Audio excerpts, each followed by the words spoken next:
For you personally, though, how is it affecting you as far as COVID-19 goes in your crop or crops, I should say?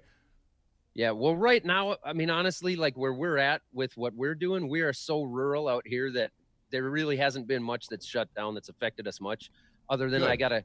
I gotta just get carry out for my beer from the bar rather than be able to go in. Mm-hmm. I mean, it's not, it really hasn't changed that much as far as that goes. Obviously, we got to plant the crops, we got to get the field ready, so we're doing what we have to do, and there's nobody here to tell us we can't, or nobody's trying to tell us that we can't, right? So our farm personally, we really haven't changed that much, haven't adjusted that much, other than just some of the people you deal with, whether you're buying parts or the inputs that you need for the crop. You just try and keep your distance. Everybody's just trying to be smart about it, but nothing's shut down here. The ones that are really getting pounded right now are the livestock guys, and then the ethanol industry, which in turn in the future is going to come around and affect us pretty big. Our corn price has already taken a big hit on the market as far as what we can sell our product for. But I think we're going to see a lot bigger hit on that, because we're killing the end users when it comes to the ethanol and the livestock industries. And those are the guys that have it hard right now. Yeah, and explain that to me, because the big controversy this week was obviously the Tyson chicken thing. And everybody went out here, everywhere, and bought up all the chicken from the stores. Trump said he was going to reopen. He's going to use the War Production Act to keep meat processing plants open. Yes. Yeah. But I don't know if he referred specifically to Tyson, because there was a pork one that shut down recently too. Okay. But yeah, that's well within the executive branch's power to do that. Yeah. So explain to the audience why this is a big deal, because look, full disclosure, Dan and I know nothing about farming. We are endlessly fascinated by you and what you do, because we know nothing about this subject whatsoever. So describe to the audience what is going on and why this is a big deal that these meat plants are getting shut down. So around us, we got pork plants that have shut down. Mm-hmm. There's JBS and Smithfield. Those are some massive pork processing facilities that have essentially shut down. One of them had a pretty large outbreak of COVID. That was in South Dakota. What happens then is that the infrastructure of how this meat gets to market is set up so efficiently. I mean, it is everything from, ground zero till that stuff is in the grocery store is set up to be so efficient to operate exactly how it should when everything is running normally, right? Mm-hmm. Well, people go out and panic. People get sick. You shut down a couple of plants. You got people that don't want to show up to work because they're scared of getting this virus.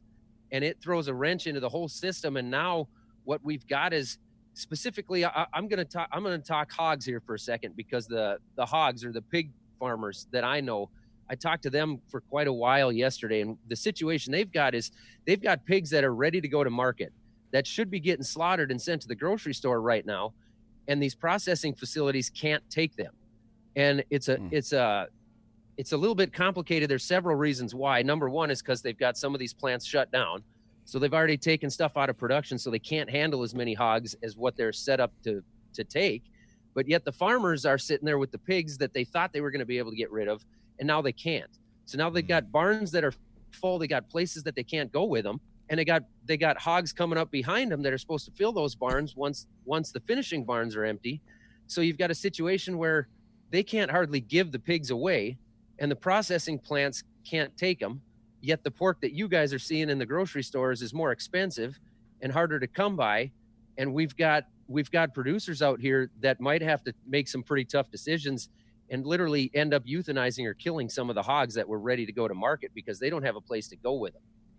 And yet the grocery store shelves are empty. This makes more sense. So I got a message from a Drinkin Bro listener who said, "Hey man, can I have your address? I want to send you this cow, essentially, packaged and ship it out to you."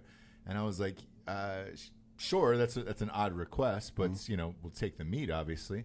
And he goes, great, because I would hate to see it go to waste. So, and that was the end of the message. And I gave him our address and all that stuff. But is that what he's talking about when he says go to waste? They'll just have to euthanize the animals? Did you not see? So, I don't know if it was from the Tyson one, but there's an article in the New York Times this week about 2 million chickens were just killed and not processed because of this whole shit, like exactly what he's talking about.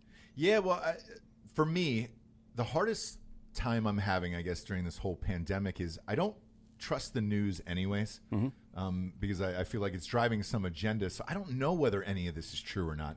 That's why having a guy like Zach on today is important, where it's like, is this is really happening? So like this article in the New York Times that Dan just referenced, that is really happening to farmers around the country?